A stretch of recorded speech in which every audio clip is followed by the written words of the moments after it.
எங்கே பார்த்தாலும் பார்த்தீங்கன்னா லவ் வந்து நாங்கள் நினச்ச மாதிரி சக்ஸஸ் ஆகலை, இல்லை லவ் பற்றி நிறைய டவுட்ஸ் இருக்குது. அதுக்கு வந்து ஒரு சின்ன ஒரு எக்ஸாம்பிள் சொல்கிறேன், சின்ன ஒரு கதை.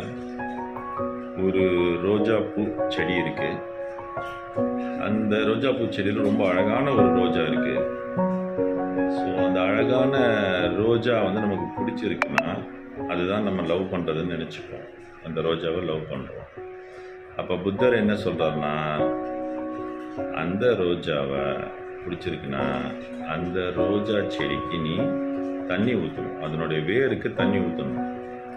You love a rose plant, you have to water the plant, rose plant. Okay, அப்போ தான் அது செழித்து வளர்ந்து நிறைய ரோசஸ் வந்து அது பூக்கும்.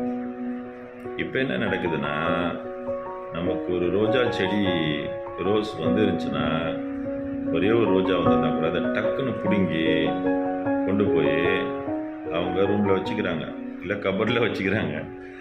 ஸோ ரோஸை பிடுங்கிட்டிங்கன்னா செடியிலேருந்து பிடுங்கின உடனே அந்த ரோஸு செத்து போயிடும். உங்கள் லவ்வும் அந்த மாதிரி தான். ஓகே, எனக்கு பிடிச்சிருக்கு அப்படின்னு ஒரு விஷயத்த பிடுங்குனீங்கன்னா, என் லவ்வரு இங்கே தான் என் கூட தான் இருக்கணும், இல்லை நான் பொசஸ் பண்ணுவேன்னு பிடிச்சி பிடுங்குனீங்கன்னா அந்த லவ் செத்து போயிடும். புரிஞ்சுதா? ஒரு செடி வளரணும்னா அதுக்கு தண்ணி ஊற்றணும், அதுக்கு வேண்டிய பாதுகாப்பு கொடுத்து அது இருக்கிற மாதிரி விடணும்.